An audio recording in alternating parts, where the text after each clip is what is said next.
अस्सलाम वालेकुम ख़वातीन व हज़रात, शुरू करते हैं आज का हस्बे हाल। मैं हूँ आपका मेज़बान फ़रीद रईस। नाज़रीन, आज शो के आगाज़ में हमारे दरमियान मौजूद हैं JUI के सरबरा मौलाना फजलुर रहमान साहब। अस्सलाम वालेकुम मौलाना साहब। वालेकुम अस्सलाम वरहमतुल्लाहि वबरकातुहू। और माशाअल्लाह सारे ठीक ठाक हैं। अल्लाह का बड़ा एहसान है। आप अपनी सुनाइए मौलाना साहब, बड़ी मुलाकातें कर रहे हैं आजकल। मैं ये पहले आपको बताना चाह रहा था कि मुझे मालूम था कि ये जो कल एक मुलाकात हुई है, हस्बे हाल वाले जरूर दावत देंगे। आपको ये कैसे मालूम था मौलाना साहब? देखिए, आप लोगों का जो काम है वो शरारत है, तो इस वक्त मुलाकात में आपने शरारत तो करनी थी ना। हम तो सिर्फ जानना चाहते हैं मौलाना साहब कि मुलाकात में हुआ क्या। बस असल में मैं आपको क्या बताऊं, मैं तो अपने उधर डेरे पे बैठा हुआ था। अच्छा। ऑफिस कह ले उसको, तो मुझे एक दूर से कोई आवाज आनी शुरू हो गई, हमको मौलाना माफ कर दो, गलती बारे से हो गई। ये बात करो बीच में दुम चिक लाहौल वाला कुव्वत। ये दुम चिक हराम है। ये दुम चिक ही करता रहा है ये क्रिकेट वाला लड़का। तो आज देखो अल्लाह ताला ने क्या सजा दी हुई। तो बात ये है कि मैंने अपने बंदों से कहा कि लाहौल वाला कुव्वत, ये गाने की आवाज किधर से आ रही है। वो ढूंढना शुरू हो गए, कहते हैं जी हमें भी समझ नहीं आ रही। मैंने कहा ये कौन कह रहा है कि हमको मौलाना माफ करना, गलती हमारे से हो गई। देखो गलती किससे हुई है। तो जब ये लोग सामने आए तो मैं समझ गया, ओहो ये कई बार बुड़बुड़ा रहे थे। तो वो असल में तो मुलाकात के लिए हमारे पास जब भी कोई मेहमान आ जाए चल के, तो हम उसको इज्जत देते। ये हमारी सकाफत का हिस्सा है। मगर मौलाना साहब, आपकी खुशदामन के इंतकाल पर ताज़ियत के लिए आए थे अली मोहम्मद खान और असद कैसर साहब। जी हाँ, आप ठीक कह रहे हैं। ये असल में सिचुएशन ही ऐसी है कि हम भी कुछ बोल नहीं सकते। मगर अच्छा उस वक्त ही लगता है आदमी मिलते मिलाते, अगर वो नॉर्मल हालात में भी एक दूसरे की इज्जत कर रहा हो। हमने उनसे तो कोई गिला शिकवा नहीं किया कि आपने किस किस तरह के फिक्र कसे थे हमारी जात के ऊपर, क्योंकि हमने तो उस वक्त भी कभी कान नहीं धरे थे इनके इस तरह के मुगल्लज़ात में और इस तरह की गुफ्तगू पे, क्योंकि हम समझते थे कि ये सियासत के नादान है, सियासत के बच्चे हैं। कोई बात नहीं, कोई ऐसी बात नहीं, और ना ही अब हमने कोई जिक्र किया है। मगर देखे, हमने तो दिलो जान से उनको वेलकम कहा, उनको खुशामदीद कहा कि ठीक है आप हमारी खुशदामन की अफसोस के लिए आए, कोई ऐसा बात नहीं। बिल्कुल। मगर लोगों का मुंह कहाँ से ये बंद करेंगे। कल से आपका सोशल मीडिया तो पूरा तमस्खुर उड़ा रहा है, तो उसमें मैं तो यही कहूँगा कि कोई बात नहीं है। हम अल्लाह के फजल से जब से सियासत में आए हैं, हम ये देख रहे हैं, ये जो सियासी चूजे हैं ये चील के पंजों से बचने के लिए फिर हमारे पैरों के नीचे आती है। वाह क्या खूब। तो इसलिए हमारे लिए ये कोई नई बात नहीं है। जिस तरह के ये फिक्र कसते थे, हम उस वक्त भी सोचते थे कि ये कच्चे सियासतदान है, ये ज्यादा देर चलने वाले नहीं है। तो ये इंसान को खुद भी एहसास होना चाहिए कि इक़्तिदार आनी जानी चीज है। सियासत में हमारा ये फार्मूला है कि गुंजाइश रखनी चाहिए। हम ये तमाम सियासी पार्टियों से कहते हैं कि सियासत में गुंजाइश होनी चाहिए, आपने रास्ते बंद नहीं करने चाहिए। जी हाँ, जी हाँ, जी हाँ। और ये जो हमारा फार्मूला है, ये न्यूटन के फार्मूलों से ज्यादा ताकतवर है। मौलाना साहब, हमने तो यही देखा है कि जब भी किसी की सियासत मुश्किल में पड़ती है वो आप ही के पास आ जाता है। वाह। देखो फरीद, जब कपड़ा चाहिए होता है तो कपड़े वाली दुकान पे जाना पड़ता है। जब आपको दूध दही चाहिए होता है तो आपको दूध दही वाली दुकान पे जाना पड़ता है, या आपका चावल खाने को जी चाहे तो आप पुलाव बिरयानी वाली दुकान पे ही जाते हैं, या जूता खरीद लाओ तो जूते वाली दुकान पे जाएंगे। जी बिल्कुल। इसी तरह जब किसी को सियासत में गुंजाइश चाहिए होती है तो वो फिर हमारे पास आते हैं। तो ये लोग आए, पहुंचे हमारे पास, आपको जैसे बताया कि गाना दूर से गुनगुनाते हुए आ रहे थे, हमको मौलाना माफ करना, तो हम तो माफ करके बैठे होते हैं। वाह, आपका बड़ापन सर। हमने कभी बदले नहीं लिए। हम इनकी तरह बच्चों को साथ मिला के तो बुजुर्गों का तमस्खुर उड़ाने वाले लोग नहीं है। क्या कहें? इन्होंने बच्चों के जरिए बुजुर्गों का तमस्खुर उड़ाया है, बुजुर्गों की बेइज्जती करवाई। हम ऐसे लोग नहीं है, हम समझाने बुझाने वाले लोग हैं। हम आज भी सबको ये कहते हैं कि खुदारा अपने इखलाक को, अपनी सियासत को संभाल के रखे, उसके पांव तले आप दूसरों की इज्जत को न कुचले। तो मौलाना साहब ये तो बताइए कि जब वो आ गए तो हुआ क्या? होना क्या था, खड़े हो गए आके हाँ। और कान खोजाने के चक्कर में काल पकड़ रहे हैं।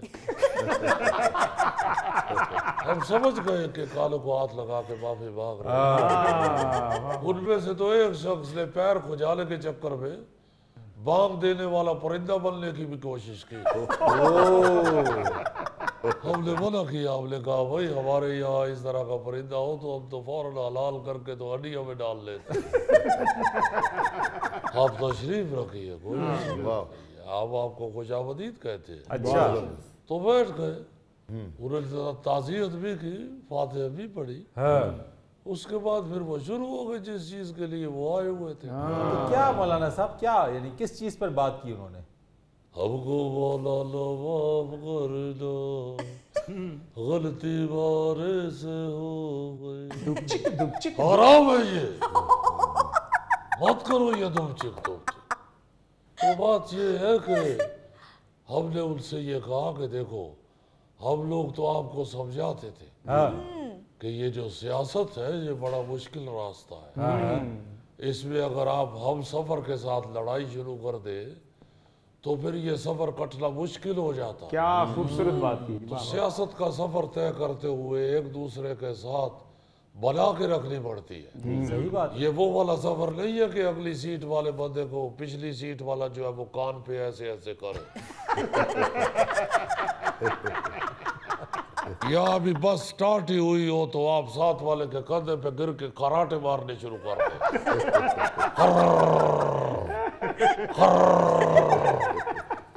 भाई बंदा है खुदा, तुम अपना सफर तो तय कर रहे हो, दूसरे को क्यों खराब कर रहे हो? ऐसे सफर में ये नहीं होता कि घर से आप छोटा बच्चा उठा के ले आए और थोड़ी देर बाद साथ वाली सवारी की गोद में रख दे कि ये इसको जरा पकड़े, मैं दवाई खा लूं, और दवाई खाने के बाद आप भूल जाए कि बच्चा आपका है। उसको आपने संभाल लिया, आपने पैदा किया, उसने पैदा नहीं किया। बहरहाल मेरा वही ये सियासत का सफर है। एक दूसरे का ख्याल रखना पड़ता है, एक दूसरे की इज्जत नफ्स का ख्याल रखना पड़ता है। बिल्कुल ठीक कह रहे हैं आप। बहरहाल हमने ये सोच के उनको सीने के साथ लगा लिया कि कोई बात नहीं, सुबह का भूला हुआ अगर शाम को मौलाना के पास आ जाए तो समझो इसको इलेक्शन में गड़बड़ है। तो मौलाना साहब, क्या हम ये कह सकते हैं कि आइंदा इलेक्शन में आप पीडीएम तर्ज का नया इत्तेहाद बनाने के लिए जा रहे हैं? देखिए, सियासत में गुंजाइश मौजूद होती है, इत्तेहाद किसी के साथ भी हो सकता है। ये मैरिज लाइफ थोड़ी है कि जिसके साथ निकाह हुआ है सिर्फ उसी के साथ इत्तेहाद कर सकते हैं। तो वैसे भी देखो, हम तो सियासत के दरख्त है, घने दरख्त है अल्लाह के फजल से, सायादार दरख्त है। ये सियासी मुसाफिर चलते चलते अगर सस्ताने के लिए हमारे साए तले आ जाते हैं तो हम कोई बुरा नहीं बनाते, हम तो साया देने के लिए ही बैठे हुए हैं। क्या कहें, वाजिब। मगर हमने देखा है कि कुछ नासमझ लोग जिस टहनी पे बैठते हैं उसी को काटना शुरू कर देते हैं। तो इसी तरह हमारे साथ भी होता है, मगर हम बुरा नहीं बुलाते। हम कहते हैं कि ये खुद ही जल्द समझ जाएगा। और जब समझ जाता है तो फिर अपने कुल्हाड़ी का डंडा अपने सर पे मारना शुरू कर देता है। तो मौलाना साहब, पीटीआई वालों के साथ गुफ्तगू क्या हुई? गुफ्तगू क्या होनी है, एक तो उन्होंने मरहुमा का अफसोस किया और जो सियासी बातें हुई है उसमें हम ही बोलते रहे, उन्होंने तो टोटल 6 लफ्ज कहे। अच्छा, वो 6 लफ्ज क्या थे मौलाना साहब? पहले उन्होंने कहा जी जी, फिर थोड़ी देर बाद कहा जी जी, फिर जाते हुए कहा जी जी। अब उन्होंने और क्या लफ्ज बोल ले। यही बात तो अब आपको शुरू से समझा रहे हैं कि भाई जमहूरियत की मजबूती के लिए आपको सियासत में गुंजाइश रखनी पड़ती है। जिस तरह आपके ये दानिशवर गोगा जी किसी दावत पे जाए तो ये पूरी देग भी खा जाए तो इतनी गुंजाइश जरूर रखती है कि शायद कोई और भी दावत दे दे। यानी हम ये समझें कि आपने उन्हें गुंजाइश का फॉर्मूला दिया है। भाई कहा तो इनको बहुत पहले था, इनको समझ अब आई है। इनका वो हिसाब है ना, भाई साहब ये डिनर सेट कितने का है जी? 20,000 का है। नहीं मैं 12,000 दूंगा। नहीं भाई देखो मैंने 12,000 में नहीं देना, मैं 8,000 से एक पैसा कम नहीं लूंगा। तो भाई उसकी बात तो पहले सुन लो, वो तो 12 दे रहा है। सो ये वो लोग हैं जिनको यही नहीं पता कि हम क्या कह रहे हैं। अब देखे किस हालत में पहुंच गए। असद कैसर साहब को देख के तो इतना अफसोस हुआ, वो शक्ल से सियासतदान लग ही नहीं रहे थे। वो लग रहा था उनका बड़ा लड़का पकड़ा गया और वो ताले फूल करवाने के लिए आए। वो अली मोहम्मद खान साहब देखे ना किस कदर जज्बाती तकरीरें किया करते थे। जी जी। अब जब मैंने उनको देखा है तो वो बेचारे ऐसे लग रहे थे कि जैसे कोई आदमी वोट डालने के लिए बस पे बैठ के पोलिंग स्टेशन पहुंच गया है और शनाख्ती कार्ड घर भूल आया। भाई इस बेबसी से पहले पहले आप अपने आप को संभाले, अपने लबो लहजे को संभाले, बहुत खूब। अपनी इखलाकियात को संभाले। सही। एक दूसरे के साथ आप इस कदर दस्तो गिरेबान हो जाए जी जी जी। कि गुंजाइश ही बाकी ना रहे। सही बात है मौलाना साहब। वो तो अल्लाह ताला का शुक्र है कि वो हमारे पास आ गए और हमारे दिल में अल्लाह के फजल से हमेशा गुंजाइश मौजूद होती है। वाजिब। हमारा बहुत बड़ा दिल है। हम तो फरीद डॉक्टर के पास नहीं जाते कि कहीं वो ये न कह दे कि आपका दिल बड़ा है आप दवाई खाया करें। वैसे मौलाना साहब हमने देखा है माशाल्लाह आपका दस्तरखान भी बहुत बड़ा होता है। अल्हम्दुलिल्लाह, इधर इसका जिक्र ना किया करे, ये मोटा बैठा हुआ ये एक दफा आया हमारे पास, अच्छा। हमने हाथ खड़े कर लिए।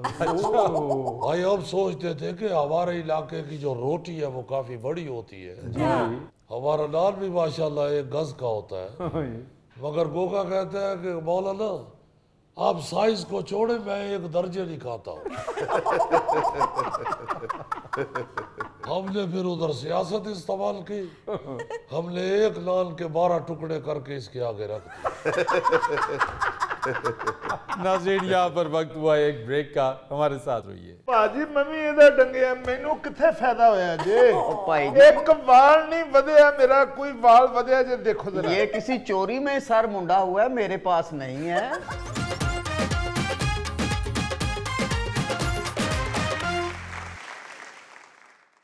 अच्छा जी, कुछ दिन पहले हमने अपने इसी प्रोग्राम में ये जाली स्किन स्पेशलिस्ट के हवाले से प्रोग्राम में डिस्कस किया था। हाँ जी, स्किन स्पेशलिस्ट जाली बने होते हैं जिनके गौरी साहब भी डंगे हुए थे। हाँ, अल्लाह माफ करे, किसी वक्त भी बुरा वक्त आ सकता है। अल्लाह माफी दे। अल्लाह माफी। अच्छा, इसी तरीके के आजकल ना ये सोशल मीडिया प्लेटफॉर्म को इस्तेमाल करते हुए बहुत सारे लोग यहाँ पे 2 नंबरियां कर रहे हैं। ऐसे ही एक किस्म के लोग हैं जो जाली हकीम भी बन जाते हैं, लोगों को अपने जाल में अपने चुंगल में फंसाते हैं, उनको महंगी जाली अद्वियात फरोख्त करते हैं और बाद में लोग जब उनसे राब्ता करने की कोशिश करते हैं तो वो ऐसे गायब हो जाते हैं जैसे गधे के सर से सींग। इनमें से कौन है जो गधे के सर के सींग है? ये जो साहब दरमियान में बैठे हुए ना, ये साहब है जाली हकीम, जो सोशल मीडिया के ऊपर लोगों को जाली हकीम बनकर महंगी दवाइयां बेचते हैं। सॉरी भाई, कौन सा जाली हकीम? लोगों को फायदा होता है तो मेरे वो पर्सनल नंबर पे राब्ता करते हैं। कौन सा फायदा होता है मेरे बाबू?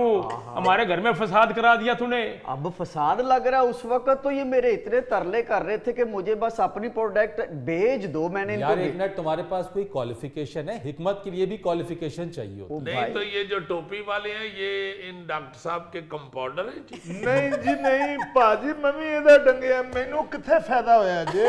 भाई ਇੱਕ ਵਾਲ ਨਹੀਂ ਵਧਿਆ ਮੇਰਾ, ਕੋਈ ਵਾਲ ਵਧਿਆ ਜੇ? देखो जरा, ये किसी चोरी में सर मुंडा हुआ है, मेरे पास नहीं है।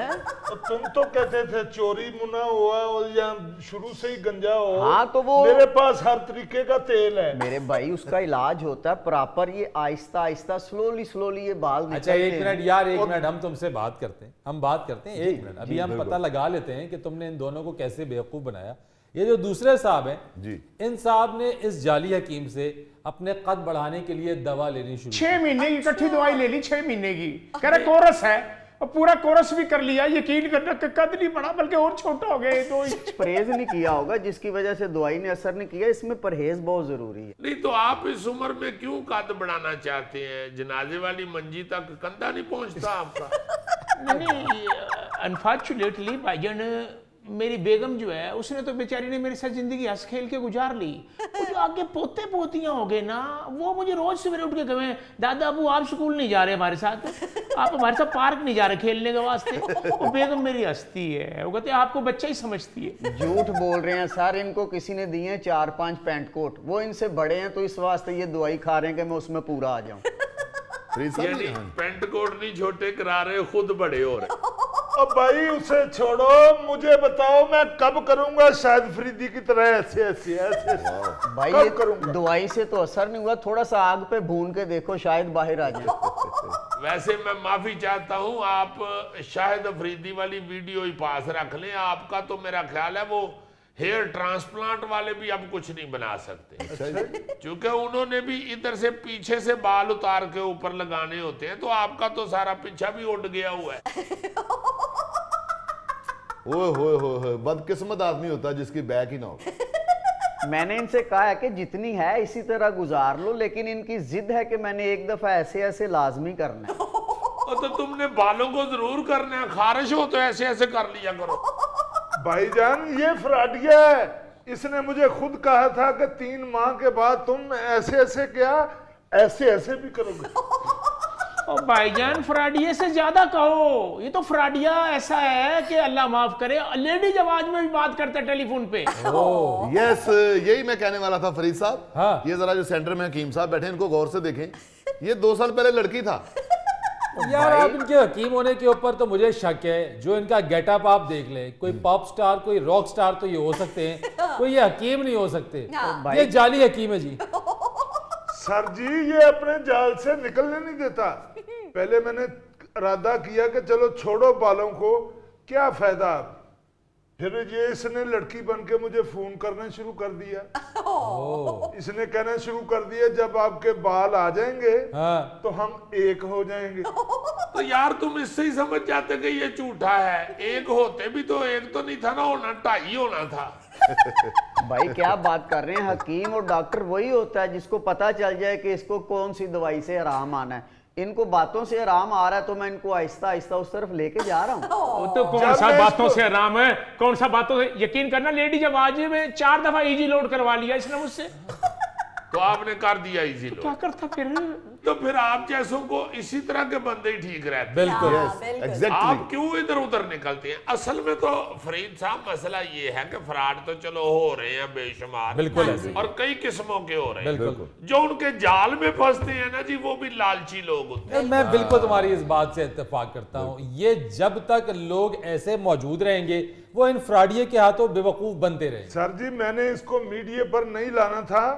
गुस्सा मुझे उस वक्त चढ़ा जब मैं इसका घर ढूंढ के इसके घर की तरफ गया हूं, तो आगे मैंने क्या देखा कि इसके वालिद साहब चारपाई पे बैठ के अपनी टिन में कंघे के साथ खारिज कर रहे हैं। मैंने कहा जिसके अपने घर की फसल उजड़ी हुई है वो मुझे क्यों लूट रहा है? तो भाई मैं क्यों लूटूंगा, इसके पीछे भी एक वजह है। मैंने अपने वालिद साहब से कहा कि अब्बू आप मेरे वाला तेल लगाएं, आपके बाल बड़े हो जाएंगे।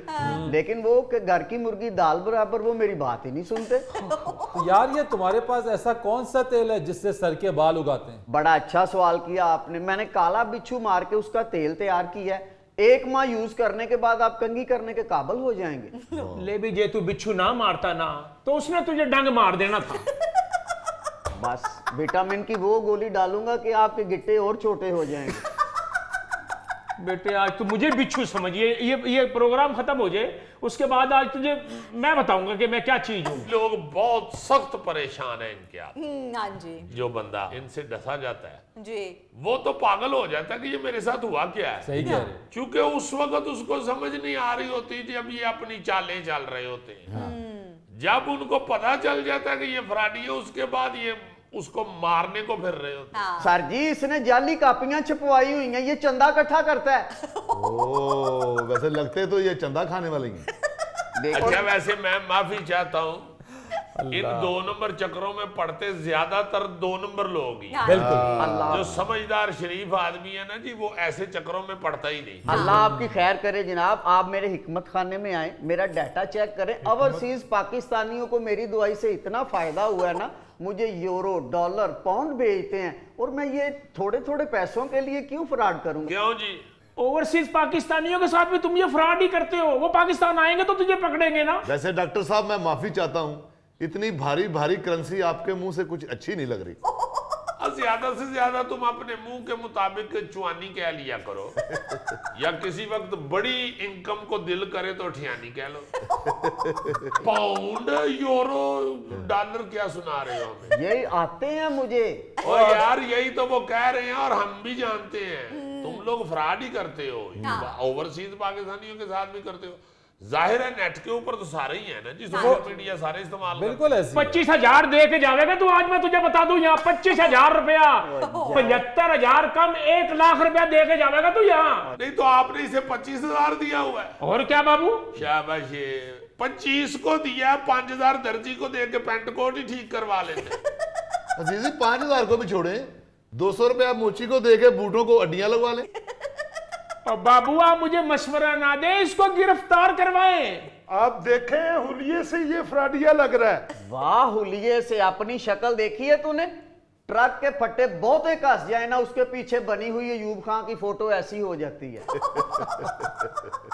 नाज़रीन यहाँ पर वक्त हुआ एक ब्रेक का, हमारे साथ रहिए। मैं भी आपको ये पौधे के थ्रू देख रहा हूँ ना, तो मुझे ऐसे लग रहा है कि पौधे के ऊपर आलू बुखारा उगा हुआ है। आप भी कभी खड़े होकर बात करें, आपकी टांगे टूटी हुई हैं?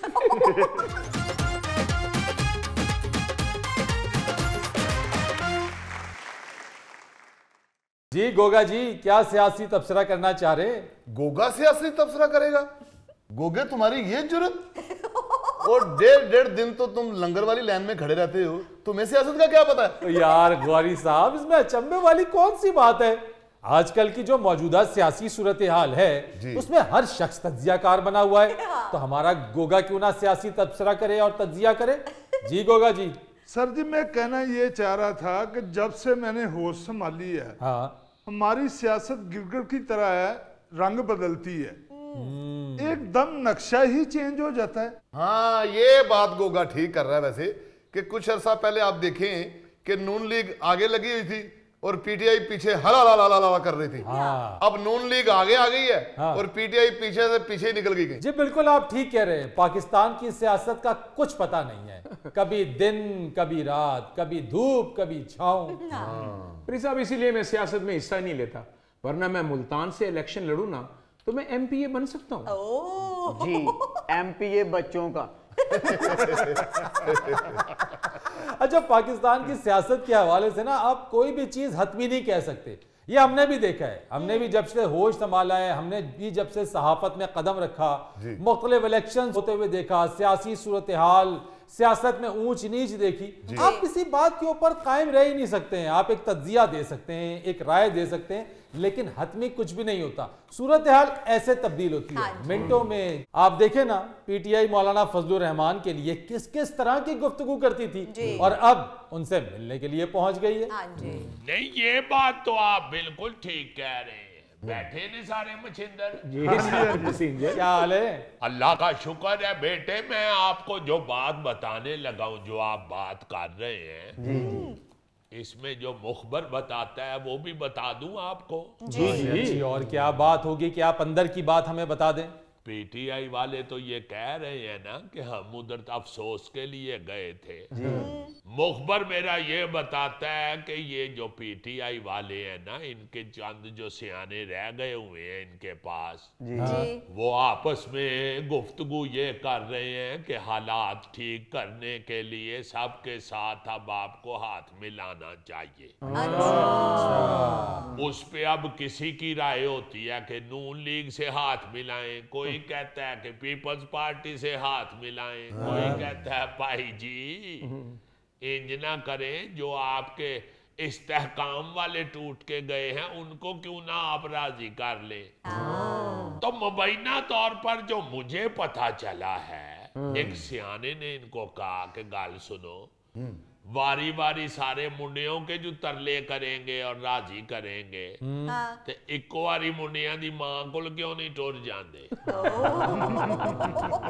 इसलिए मौलाना फजलुर रहमान साहब के पास गए।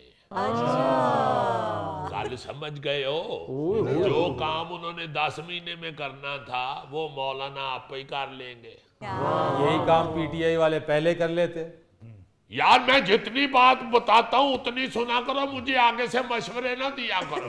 सॉरी मैं तो पूछ रहा हूँ। मेरा ताल्लुक ना पीटीआई से है ना नून लीग से, मेरा ताल्लुक सिर्फ अखबार से है या अपने मुखबर से है। हेड थले गौरी साहब ने।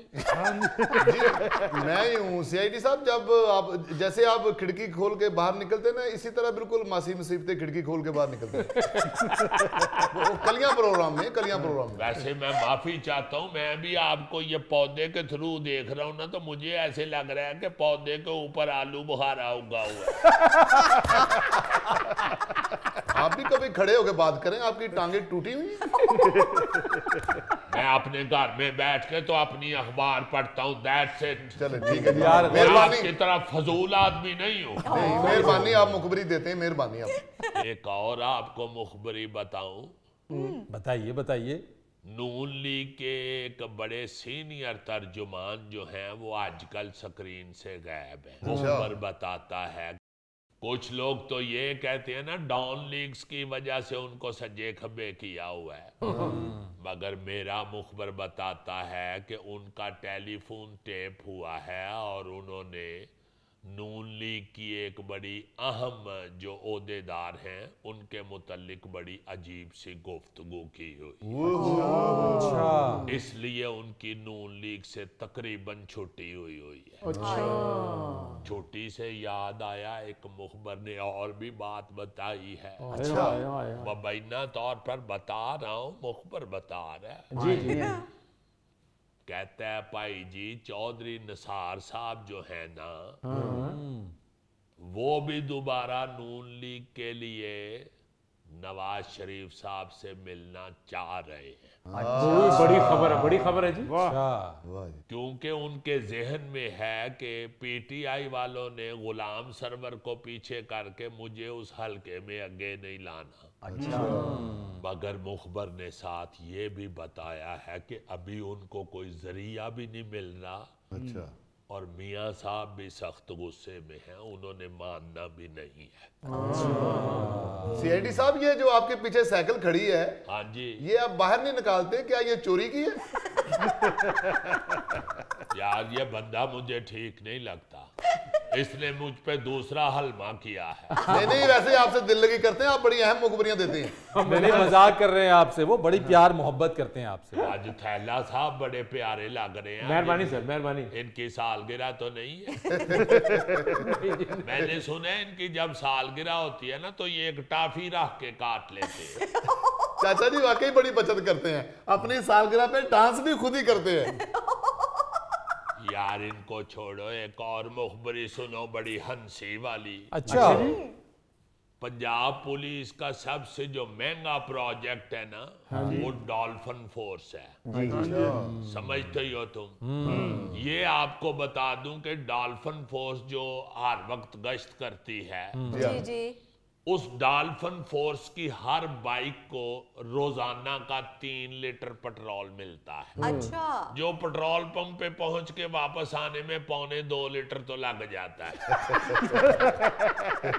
अब मुखबर ने ये बताया है, बल्कि ये अखबार में भी आया है कि 19 तारीख से उनका पेट्रोल बंद हुआ है, बाइक वालों का। यानी वो गश्त ही नहीं कर पा रहे। नहीं, वेले आराम नाल हाले पखे नाल हल्की हल्की हवा ले रहे ने, नाल मिठा पान खा रहे ने।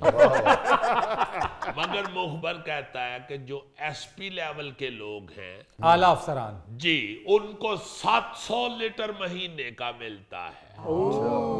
अब मुखबर ये बताता है कि बाइक वालों का 3 लीटर बंद हो गया और अफसरान का 700 लीटर जारी है। चले नाज़रीन, यहाँ पर वक्त हुआ एक ब्रेक का, हमारे साथ रहिए। आप गुस्से में कह दे के और ठीक हो जाएगा, दवाई खाओ और चलो स्कूल, हाँ, तो माँ पास से जरूर कह देती है, हाय हाय उसका रंग तो देखे पीला हुआ हुआ।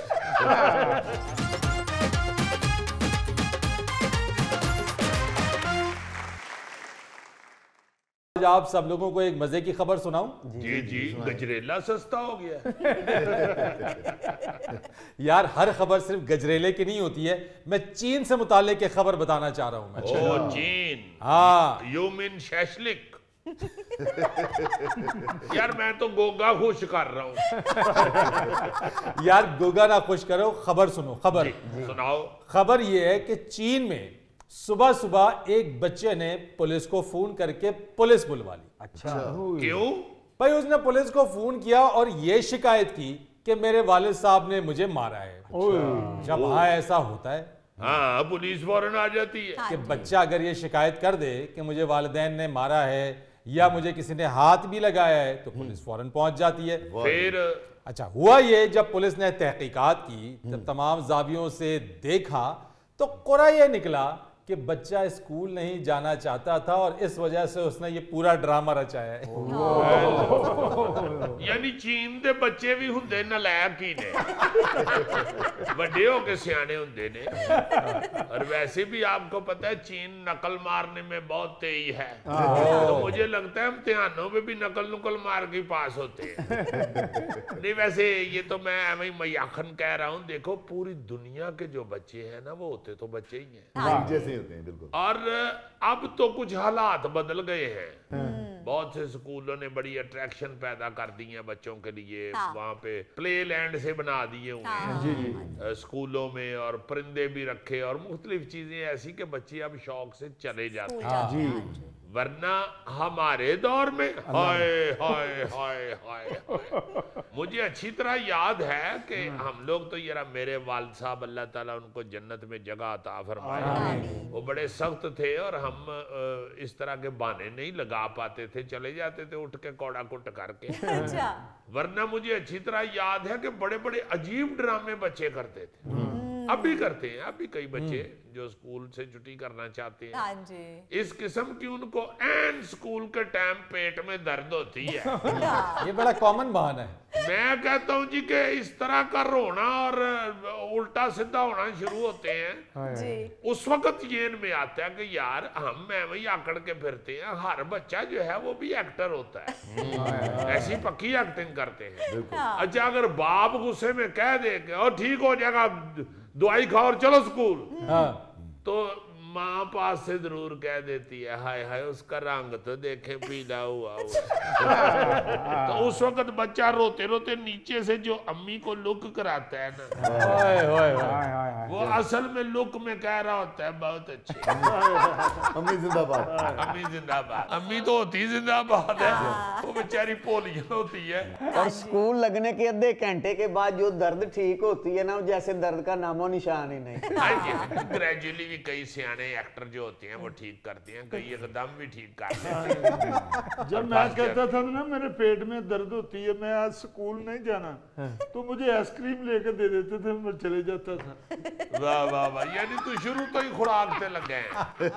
अच्छा, एक और चीज आपको बड़ी मजे की बताऊं कि हमारे बचपन में तो कहीं कोई शादी त्योहार भी होता था ना अपने घर में या कहीं और किसी रिश्तेदार की तरफ, तो माँ बाप का ये जुमला इतना जहर लगता था उस वक्त, अल्लाह मुझे माफी दे दे, कि स्कूल से होके आओ फिर शादी पे जाना।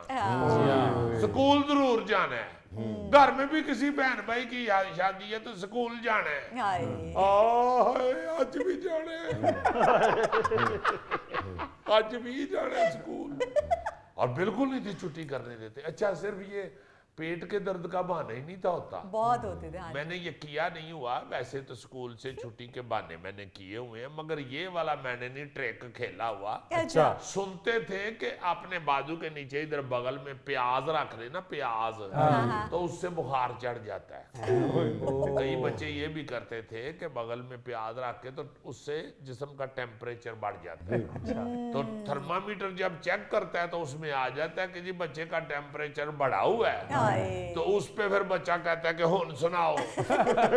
थर्मामीटर तो झूठ नहीं बोलेगा, थर्मामीटर तो ना झूठ, एक केड़ा मेरा क्लास फेल हो। मैं तो अजीजी एक ही बहाना लगाता था कि अबू आज धूप बहुत तेज है तो मैं मेरी जिल्द बर्दाश्त नहीं कर सकेगी। ओ मेरे अम्मा का, यानी तुम्हारा नर्सरी से ही जिल्द का मसला है। अब मेरा मतलब है कि जो छुट्टी होती थी ना स्कूल से, वो हमारे बचपन में ईद ही होती थी। बल्कि वो लतीफा बड़ा मुझे याद है, मशहूर था उस वक्त, कि कुछ बच्चों ने स्कूल जाते हुए रास्ते में अपने हेड मास्टर साहब को किसी नहर में डूबते हुए देखा, तो उन्होंने रौला ये डाल दिया कि स्कूल से छुट्टी। यानी ये रौला नहीं डाला कि बंदा डूब रहा है, तो छुट्टी की फिक्र, छुट्टी की ये छुट्टी हो मारने लग पे, लो जी स्कूलों छुट्टी। अच्छा, स्कूल में ये भी इंतजार होता था कब घंटी बजेगी, टन टन टन टन टन टन टन, बस दौड़ फिर लगा देनी के। मैं कहना जी इंज दौड़ लगती ही जिवें किसी ने आके तंबू च कहता रोटी खुल गई जी। दौड़े लग जाती। अच्छा, इसके अलावा मैं आपको एक और चीज याद कराऊं, स्कूल से दौड़ने का रवाज भी था, जो आज भी है। आज भी पार्क में आप देख सकते हैं, लाहौर में पार्क जो होते हैं वहां पे कई बच्चे बेचारे बदनसीब बच्चे यूनिफॉर्म पहन के तो किताबें शिताबें या बैग साथ रख के तो उधर बैठे होते हैं पार्क में, तो स्कूल से दौड़े होते हैं। अच्छा, ये बचपन में नहीं पता चलता, इसका बचपन में नहीं एहसास होता। सही बात है कि ये हम अपना कितना नुकसान कर रहे हैं। होए होए होए होए होए। बचपन एक ऐसी चीज है जिसमें हर आपको हर अच्छे अमल पे मजबूर करने वाला और आपकी बेहतरी के लिए कहने वाला आपको विलन लगता है, बुरा लगता है। सही बात, बहुत अच्छे। ये जब आप होश पकड़ते हैं तो फिर आपको याद आता है कि यार वो कितने अजीम लोग थे, उन्हें हमारी खाम खा की कितनी फिक्र होती थी। अजीजी, बचपन तो ऐसा है कि उसके अंदर आपके पास वक्त बहुत होता है मगर एहसास नहीं होता, और जब एहसास होता है तो वक्त नहीं होता। जी जी जी जी जी, बंदा पछताता है कि यार पढ़ लेते ना दौड़ते। मुझे भी स्कूल से दौड़ाया हुआ है मेरे चंद दोस्त ने। अब वो कहते ये है कि तुमने हमें दौड़ाया था। दोस्तों के चक्कर में आया था। हाँ जी, शेख फरूक और मुनम। अब मुनम साहब तो मौलाना है, आपे ਉਹਦੇ ਬੱਚਿਆਂ ਨੂੰ पता लगेगा कि दादा अब स्कूलों दौड़ते रहे। अच्छा, मैंने 6th जमात में फारसी रख ली थी और बेचता मैं तेल था, तो मुझ पे बच्चे अक्सर आवाजें लगाते थे, पढ़ो फारसी, बेचो तेल, करो मेहनत, हो जाओ फेल। इस गल फिर तो पढ़ना छाड़ता। उन्हें क्या मैं हुण फारसी पढ़न तो बगैर इन्हां नूं तेल बेच के अच्छा वैसे अब एक तो ये प्ले लैंड और ये वो जो है बने हुए अट्रैक्शन स्कूल में बच्चों के लिए, उसके अलावा ये भी हो गया ना मार नहीं प्यार। जी हाँ, हमारे दौर में तो ऐसा था ही नहीं, वो बड़ा एक अजीब सा फिक्रा कहा जाता था कि लो जी ये बच्चा ये जनाब चमड़ी ताड़ी ते हड्डियां साडियां यार खुदा दा ना जे अपना बच्चा उत्थे जाके तुसी ले दे पा दे ते अब्बू ने फिर गौर ना देखना भी अब्बू की कह रहे हाँ हैं। जी मुझे तो याद है मैं तो कॉलेज में भी कोट पड़ी हुई, मुझे नहीं पड़ी हुई, मैंने देखा हुआ है कि कॉलेज में भी बच्चों को मीर नजीर साहब अल्लाह ताला उनको जन्नतुल फिरदौस में जगह अता फरमाए, हमारे केमिस्ट्री के प्रोफेसर थे, बहुत डांटे। मैंने अपनी आंखों से देखा हुआ है कि वो जूता उतार के एक स्टूडेंट के पीछे भाग रहे थे, इतने वो सख्त थे। दूसरे भी कई प्रोफेसर बड़े सख्त थे, कुछ बड़े ही प्यारे थे, जैसे हमारे गुजरांवाला की बहुत बड़ी शख्सियत है प्रोफेसर जावेद इकबाल साहब, ग्रामर उर्दू उनकी बड़ी मशहूर होती थी और भी बहुत सी उन्होंने बुक्स लिखी। वो इतने नफीस थे, इतने ज्यादा नफीस थे कि उनसे वैसे ही डर लगता था, उनके एहतराम की वजह से ही कि यार ये तो बाप से भी ज्यादा शफकत और मोहब्बत कर रहे हैं। अल्लाह ताला उनको जिंदगी से तंदुरुस्ती दे, माशाल्लाह याद है, और अभी तक वो बुक्स भी लिखते हैं। उनकी जो है लिखाई का उनका जो जुनून है वो आज तक चल रहा है। मगर ये सारे लोग जो है ना जी आपको अच्छा बनाने वाले, ये आपको फिर उस वक्त ही याद आते हैं जब आपके पास वक्त नहीं होता। सही बात की बड़ी अच्छी बात है। और अजीजी याद भी वही उस्ताद रहता है जो थोड़ी सख्ती के साथ पढ़ाता है। मैं कहता हूँ जी कलीमी साहब हमारे टीचर थे, अल्लाह उन्हें जिंदगी दे, लमिया पा के कुटन लग पैंदे सन और इतने प्यारे दोस्त थे कि छुट्टी के बाद वो ऐसे लगता था कि दोस्त हैं हमारे, क्लास फेलो हैं, माशाल्लाह हयात हैं, अल्लाह पाक उनको बड़ी लंबी जिंदगी अता फरमाए सेहत तंदुरुस्ती के साथ। ये जो मसला है ना जी स्कूल से छुट्टी करने वाला, स्कूल से भागने वाला, ये बड़ा खतरनाक मसला है। मैं तो एक दफा उचेचा जाके एक सीएम साहब को भी मिला, गुजारिश की उनको कि खुदा के वास्ते ये जो स्कूलों से दौड़ते हैं सरकारी स्कूलों से अभी तक बच्चे, इनका कोई तो ऐसा प्रोसीजर बना दें कि इनके घरों में तो इत्तला हो। मैंने पार्क में एक दफा बच्चों को देख के मैं यही सोचता रहा कि इनके वालिदैन जो हैं, इनके वालिद साहिबान सबके, वो कहाँ किसी दुकान पे मेहनत कर रहे हैं इस वक्त, या कहाँ बेचारे किसी दफ्तर में ड्यूटी दे रहे हैं, या कहाँ कहीं को बेचारे मजदूरी कर रहे हैं इनके स्कूल की फीस देने के लिए। और ये कितने बदनसीब हैं कि ये छुट्टी करके तो इधर भाग के स्कूल से इधर बैठे। और अजीजी उन वालिदैन ने अपने बच्चों के लिए क्या सुहाने ख्वाब सजाए होते हैं, वो क्या ख्वाब देख रहे होते हैं कि हम अपने बच्चे को पढ़ने के लिए भेज रहे हैं, हमारा बच्चा पढ़ने के लिए गया हुआ है, वो कामयाब होगा, पढ़ लिख कर एक बड़ा आदमी बनेगा, हमारा नाम रोशन करेगा। मैं कहता हूँ जी कि वो इस तरह की एक नज़म है डॉक्टर ताहिर शहीर की, बड़ी प्यारी नज़म है कि बाप जो है वो क्या होता है, वो क्या क्या कर रहा होता है बच्चे के लिए, और बच्चे को ये एहसास नहीं होता। तो देखो ना जरा भावें चीन च होवे स्कूलों छुट्टी करना चाहिए। हाँ जी, स्कूल से भागने वाले बच्चे अक्सर गलत रास्ते पे पड़ जाते हैं। जी जी जी जी। कुछ बच्चे भागकर नहर पे नहाते हैं। हाँ, नहर पे जाके बैठ जाते हैं। हाँ जी, कुछ बच्चे स्कूल से भागकर वो सिगरेट पीते हैं। हाँ जी हाँ जी हाँ जी, ये बड़ी अहम बात है कि अक्सर बच्चे जो है ना जी स्कूल से भागने वाले वो सिगरेट नोशी शुरू कर देते हैं। जी हाँ, और ये गोगा स्कूल से भागता था ना, तो ये गन्ने की फसल में घुस जाता था। स्कूल की छुट्टी होने तक ये 2 किले चूक जाता था। फिर जब पिंड वालों को पता चल गया ना कि गोगा चूस जाता है, और फिर दूरों इनू वेख के ते डंडे लैके ते मगर दौड़ दे नसाओ इथों इनू रो वाली मशीन नो।